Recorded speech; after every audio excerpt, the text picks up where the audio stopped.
अस्सलाम वालेकुम रहमतुल्लाह। आज की हमारी जो वीडियो है वो चैप्टर नंबर 2 है, फिज़िक्स का काइनेमैटिक्स।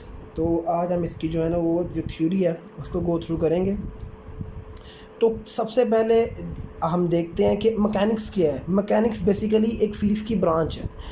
अब आपके पास चूँकि फ़िज़िक्स के अंदर जो प्रीवियस बुक थी वहाँ पर चैप्टर नंबर 1 के अंदर ब्रांचेस थी। तो mechanics is a branch of physics that deal with the motion of the object and the forces that changes it. यानी वो क्या मैकेनिक्स ब्रांच है फिज़िक्स की जिसके अंदर ऑब्जेक्ट की मोशन और जो कॉजेज़ ऑफ द मोशन होते हैं, यानी वो फोर्सेस जो ऑब्जेक्ट को मूव करवाती हैं, उनके बारे में जो है ना वो उनका बिहेवियर जानने को जो है ना मैकेनिक्स कहते हैं। मैकेनिक्स फर्दर आगे जो है ना काइनेमैटिक्स और डायनामिक्स के अंदर जो है ना, काइनेमैटिक्स के अंदर क्या होता है कि हम ऑब्जेक्ट की उस मूवमेंट को देखते हैं जिसके अंदर कोई फोर्स नहीं लगी होती है, जिसमें फोर्स जो है ना वो हम without referring to the force, यानी हम फोर्स को रेफ़र नहीं करते। जैसे ग्रेविटेशनल एक्सेलरेशन है, अब हम वो फोर्स डायरेक्टली अप्लाई नहीं होती लेकिन वो हर ऑब्जेक्ट के ऊपर जो है ना वो लग रही है। जबकि ये in our daily life we observe many object in motion, for example car, buses, motorcycle moving on the road, aeroplane or water flowing in a canal or some object falling from the table to the ground. The motion of these objects can be studied with or without considering the forces which causes motion in changing them.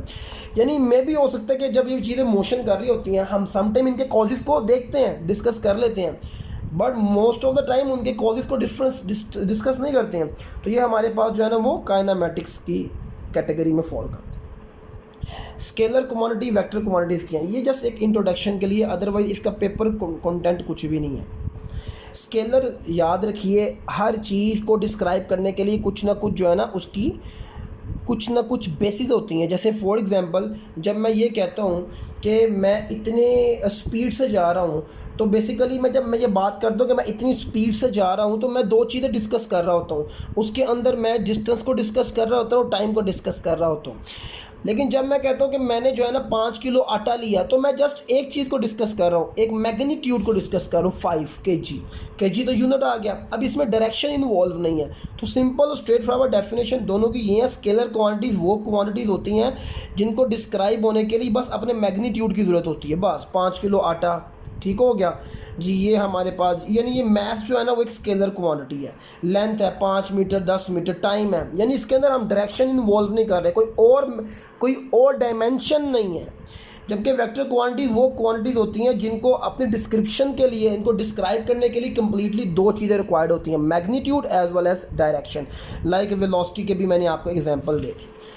उसके बाद हमारे पास आता है topic representation of the vector. आप vectors को represent कैसे करेंगे? देखें, वेक्टर की रिप्रेजेंटेशन के लिए ना सबसे पहले तो हमारे पास ये एरो साइंस है। ये एक लेटर है, उसके ऊपर हम एरो लगा देते हैं, ये भी एक रिप्रेजेंटेशन ऑफ द वेक्टर है। उसके बाद हमारे पास वेक्टर को रिप्रेजेंट करवाने के लिए हम एक्सिस बना लेते हैं, एक्स एक्सिस और वाई एक्सिस। ये देखिए, ये एक्स एक्सिस, ये Y X nought, Y nought. और हम ओरिजिन से किसी भी वेक्टर को ड्रा करवा कर हम वेक्टर को ना सिर्फ उसका मैग्नीट्यूड बल्कि हम डायरेक्शन भी बता सकते हैं। Mostly we use two line which are perpendicular to each other. ये देखिए, ये दो लाइंस आपस में परपेंडिकुलर, दरमियान में 90 का एंगल बना हुआ है। और हॉरिजॉन्टल लाइन जो है ना ये वाली, इसको एक्स एक्सिस कहते हैं, एक्स नॉट कहते हैं, और इसको एक्स एक्सिस भी बोलते हैं। वर्टिकल लाइन वाई नॉट कहलाती है। A vector is drawn starting from the origin. Vector को ओरिजिन से ड्रॉ करवाया जाता है जो कि उसका रेफरेंस पॉइंट बन जाता है। और वो एक्स एक्सिस के साथ ना, देखें, जब वेक्टर को हमने ड्रॉ करवाया ना तो वो एक्स एक्सिस के साथ एक सर्टन एंगल बनाता है जो इसकी जिसको हम थीटा बोलते हैं। यानी ये जो साइन है ना इसको थीटा बोलते हैं। यहाँ पर लिखा हुआ व्यू है, the angle with x axis is always measured from the right side of the x axis. अगर हमने इसको मेजर करना है ना तो हम राइट साइड से मेजर करेंगे। यानी हम यहाँ से शुरू करते हैं एंटी क्लॉकवाइज, ये इस तरह हम जाते हैं एंटी क्लॉकवाइज मेजरमेंट के लिए। तो ये एक आगे रिजल्टेंट वेक्टर क्या होता है? रिजल्टेंट वेक्टर ये होता है कि जब आप दो वेक्टर को ना ऐड करें इस तरह। आगे हम उसके बारे में हेड टू टेल रूल पढ़ेंगे जो कि वेरी इंपॉर्टेंट है। मैंने शॉर्ट क्वेश्चंस के आंसर के अंदर भी है, नोट्स मैंने तैयार किए हुए हैं। अभी मैं जस्ट आपको जो थ्योरी मैंने पढ़ानी है, क्योंकि ये चैप्टर जो है ना जस्ट डेफिनेशन बेस्ड है, इसलिए हम इसको जो है ना जल्दी से मतलब समझते हुए आगे की तरफ जाएंगे। रिजल्टेंट वेक्टर क्या है? जब हम दो वेक्टर्स को कंबाइन करें तो हमारे पास एक फाइनल वेक्टर आ जाए जिसका नाम होता है रिजल्टेंट वेक्टर। लाइक अगर मेरे पास 1 + 2 है, उसका आंसर क्या है 3 के अंदर दोनों चीज़ें मौजूद हैं, 1 भी है 2 भी है। तो रिजल्टेंट वेक्टर के अंदर जितने भी वेक्टरों को हमने ऐड किया होता है ना, उनका कंबाइनिंग इफेक्ट होता है। सो ये देख लीजिए कि this is we can add 2 or more vector to get a single vector, this is called a resultant vector. It has the same effect as combine effect all the vector to be added. अब वो उसको बोलते हैं head to tail rule. ये head to tail rule है। Head to tail rule के अंदर हम सबसे पहले करते क्या है, हम वेक्टर को इस तरह ऐड करते हैं कि वेक्टर एक पूरी रिप्रेजेंटेशन है उसकी हेड टू टेल रूल के अंदर। कि अगर फॉर एग्जांपल मैंने एक वेक्टर ड्रॉ करवाया वेक्टर ए, मैं उसके लिए आपको बता देता हूँ कि हेड टू टेल रूल हमारे पास असल में है किस तरह, ताकि हमारा ये इजीली डिस्क्राइब्ड भी हो जाए। देन फिर हम आगे की तरफ, ये देखिए हमने टॉपिक लिखा हुआ है हेड टू टेल रूल। देखिए सबसे पहले हमने करना क्या, मैंने वेक्टर ए ड्रॉ किया और ये वेक्टर ए का हेड है। फिर मैंने एक वेक्टर बी ड्रॉ किया और आप ज़रा अंदाज देखिएगा कि वेक्टर बी की जो टेल है ना, टेल वेक्टर ए के हेड के साथ कोइंसाइड की हुई है। फिर मैंने एक फाइनल वेक्टर ड्रॉ किया रिजल्टेंट वेक्टर, जो कि पहले वेक्टर की टेल और यानी रिजल्टेंट वेक्टर इस तरह होगा कि रिजल्टेंट वेक्टर की टेल फर्स्ट वेक्टर की टेल के साथ मिलती हो और रिजल्टेंट वेक्टर का हेड फर्स्ट वेक्टर के सेकंड वेक्टर के, जो लास्ट वेक्टर है जिसको हमने जितने यानी वेक्टर का मल्टीपल ऐड कर सकते हैं, उसके अंदर कोई इशू नहीं है।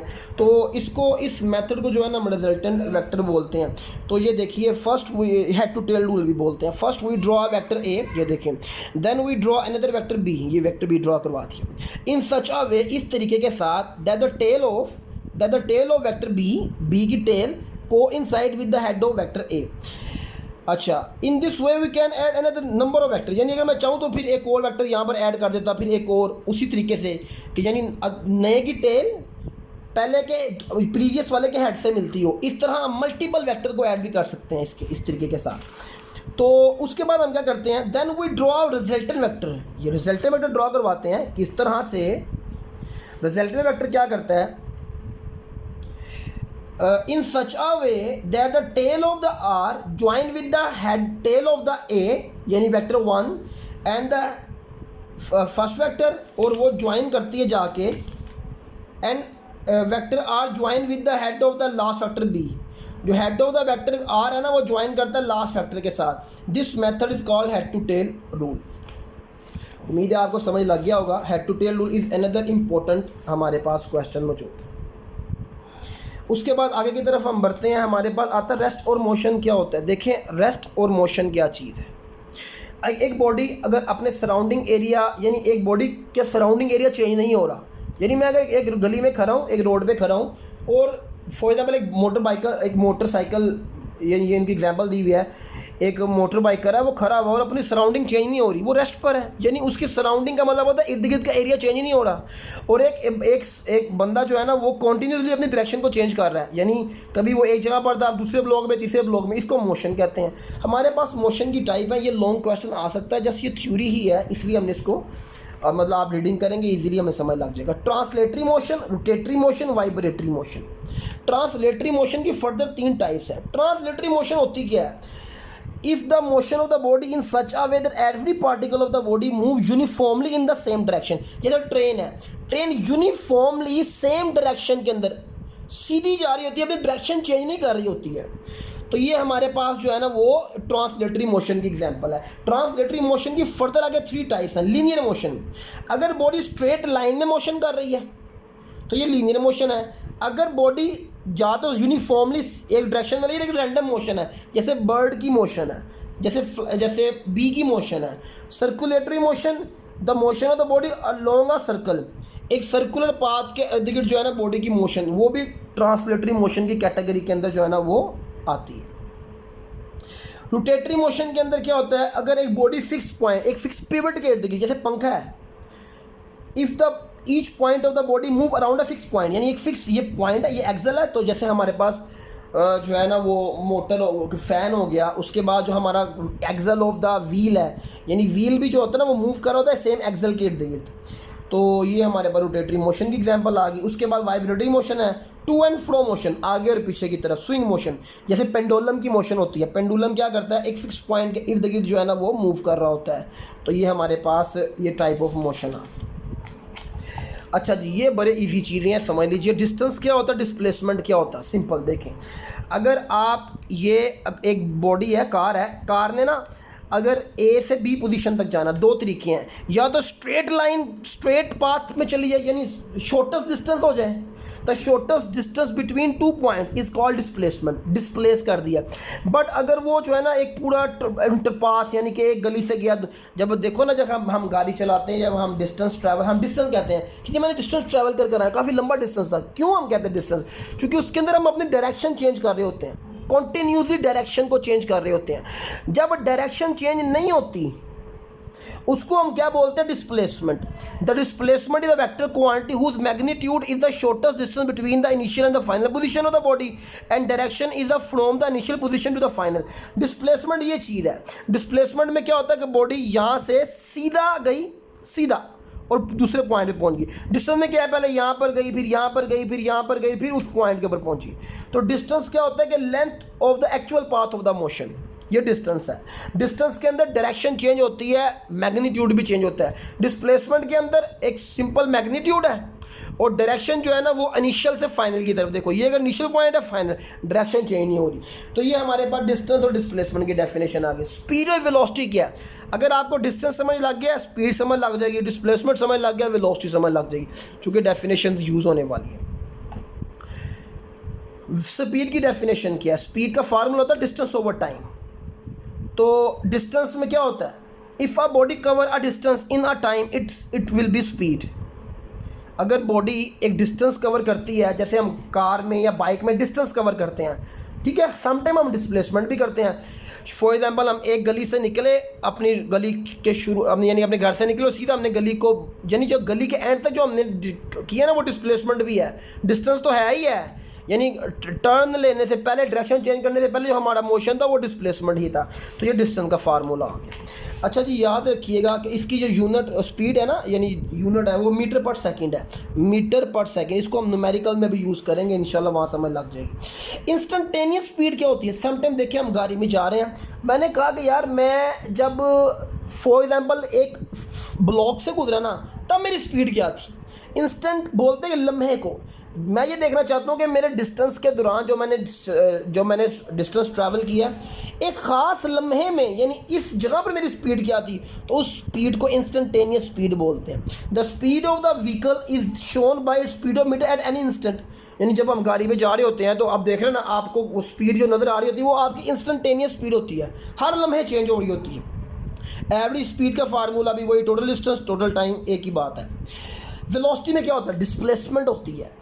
स्पीड में डिस्टेंस होता है, the displacement of the body in unit time is called a velocity. Velocity का फार्मूला भी वही है, डिस्प्लेसमेंट ओवर टाइम, याद रखिएगा। वहाँ पर डिस्टेंस है लेकिन चीज़ें वही हैं, बस आपने ये याद रखना है। वहाँ पर एस है, डिस्प्लेसमेंट डी से है, डिस्टेंस एस से रिप्रेजेंट होता है। इसका ऐसा यूनिट भी वही है जो स्पीड का, मीटर पर सेकेंड या किलोमीटर पर आवर। यूनिफॉर्म और नॉन यूनिफॉर्म वेलोसिटी कौन सी होती है, the velocity set to be uniform. Uniform का मतलब है बिल्कुल एक जैसी। If speed and direction of the body does not change, if the speed and direction of the body change it is a variable. For example अगर मैं जा रहा हूँ जी, तो मैंने पहला किलोमीटर जो है ना, यानी कि मैंने स्पीड जो है ना मेरी चेंज नहीं हो रही ना, मेरी डायरेक्शन चेंज हो रही है। तो चूँकि डायरेक्शन वेलोसिटी दो चीज़ों पर डिपेंड करती है, मैग्नीट्यूड के ऊपर और डायरेक्शन पर। मैग्नीट्यूड यानी स्पीड की वैल्यू जो न्यूमेरिकल वैल्यू है, और डायरेक्शन। अगर दोनों चीज़ें चेंज नहीं हो रही हैं, ना बॉडी की डायरेक्शन चेंज हो रही है ना बॉडी की स्पीड, तो हम कहेंगे यूनिफॉर्म वेलोसिटी के साथ जा रही है। और अगर ये दोनों चीज़ें चेंज हो रही हैं तब हम कहेंगे ये the example of body moving with the uniform velocity the downward motion of the paratrooper. Paratrooper जो ऊपर से नीचे आ रहा होता है पैराट्रूपिंग करते हुए, तो देखो वो उसकी डायरेक्शन भी चेंज नहीं हो रही, उसकी स्पीड भी ऑलमोस्ट कॉन्स्टेंट ही होती है under the action of gravity. So ये मेरे पास आ गया। एक्सेलरेशन क्या होती है, एक्सेलरेशन कहते हैं the rate of change of velocity. Final velocity और इनिशियल वेलोसिटी का जो डिफरेंस है ना, इसको एक्सेलरेशन बोलते हैं। यानी एक्सेलरेशन कब पैदा होगी, जब वेलोसिटी चेंज हो जाएगी बॉडी की।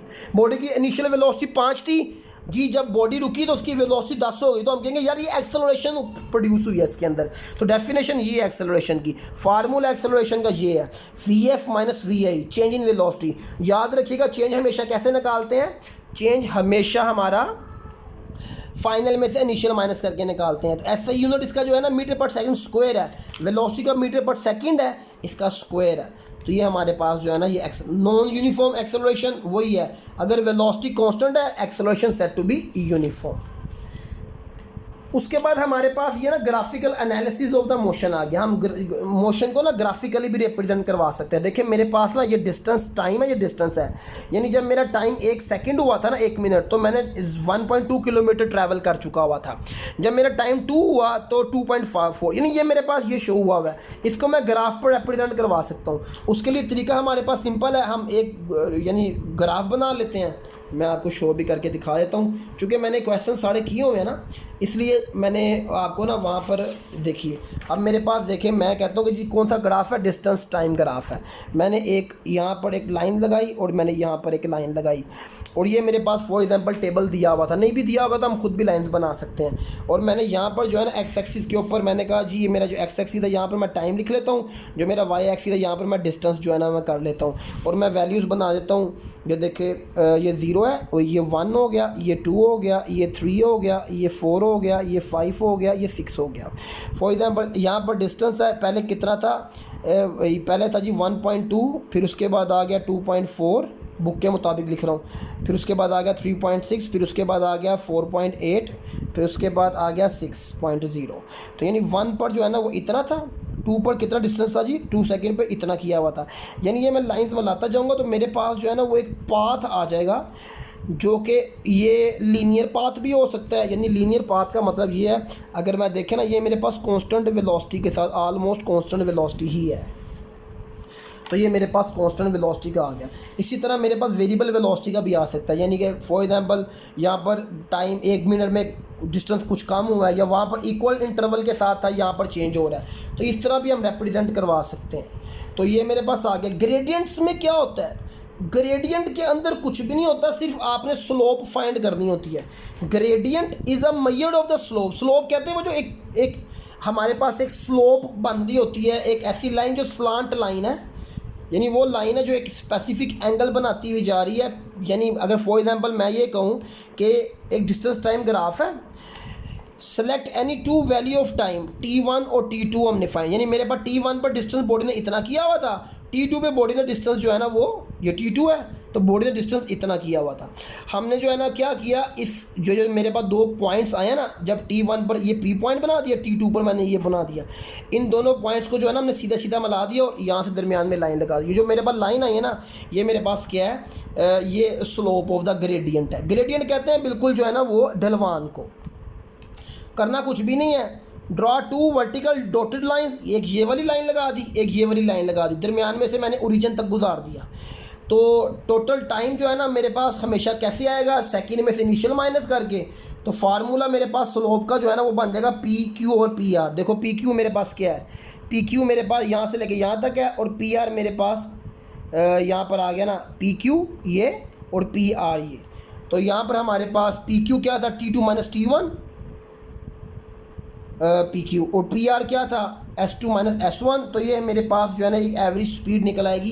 Gradient of the time distance graph is equal to the average speed of the body, यानी जो बॉडी की एवरेज स्पीड होती है ना उसके की। और फिर उसके बाद हमारे पास जो एंगल जो है ना वो स्लोप की वजह से बना, यहाँ पर जो एंगल बना है वो tan theta through proper brushing perpendicular over base. देखिए परपेंडिकुलर ओवर बेस, tan का फार्मूला भी ये होता है, और परपेंडिकुलर हमारे पास ये था, तो ये S परपेंडिकुलर, बेस हमारे पास ये आ गए। तो अभी तो चूँकि ये अभी बिगिनिंग है, अब हम इंशाल्लाह ताला जब हम इसको दोबारा हम जब इसको प्रैक्टिस के अंदर लेकर आएंगे तो इंशाल्लाह ये आपको मुश्किल नहीं लगेगा। उसके बाद हम चलते हैं, ये भी वही ग्राफ पीछे वाला ही है एग्जैक्टली। हमारे पास 3 इक्वेशन ऑफ मोशन है, याद रखिए 3 equation of motion, V F equal to we I plus A T, एक ये आपने याद रखनी है, S is equal to we I T plus half A T का स्क्वायर, और 2AS is equal to V F का स्क्वायर माइनस वी आई का स्क्वायर, जिसमें वी एफ जो है ना मेरे पास ये फाइनल वेलोसिटी होती है, चूँकि ये मेरे पास इक्वेशन ऑफ मोशन है। वी आई मेरे पास इनिशियल वेलोसिटी होती है, और एस मेरे पास जो होता है ना वो डिस्टेंस है। अच्छा, एस के लिए हम हाइट भी ले सकते हैं। टी स्टैंड फॉर टाइम है, और ए जो है ना वो ग्रेविटेशन के बराबर एक्सेलरेशन है ये मेरे पास। वहाँ पर हम ग्रेविटी के बराबर भी इसको ले सकते हैं, यहाँ पर 10 ही लेंगे हम। तो ये मेरे पास 3 इक्वेशन ऑफ मोशंस हैं। तो यहाँ पर जो है ना हम कब while applying the equation the following assumptions are made. Motion हमेशा जो है ना वो स्ट्रेट लाइन में होता है। Only of the magnitude of the vector quantities are use, हम जो वेक्टर क्वांटिटीज उनका मैग्नीट्यूड यूज़ करते हैं। एक्सेलरेशन जो होती है ना वो यूनिफॉर्म होती है 9.8, यहाँ पर हम 10 लेंगे। The direction of initial velocity हमेशा पॉजिटिव ली जाती है। डायरेक्शन ऑफ इनिशियल वेलोसिटी हमेशा पॉजिटिव, चाहे वो ऊपर से नीचे आ रही है या नीचे से ऊपर जा रही है। वो जब हम न्यूमेरिकल करेंगे ये बात समझ लग जाएगी। फ्री फॉल एक्सेलरेशन का मतलब क्या है? When a body is falling freely under the action of gravity of the earth, the acceleration acting on its gravitational acceleration, यानी जब बॉडी ऊपर से नीचे आ रही है तो उसके ऊपर एक ही फोर्स अप्लाई हो रही है, ग्रेविटेशनल फोर्स अप्लाई हो रही है।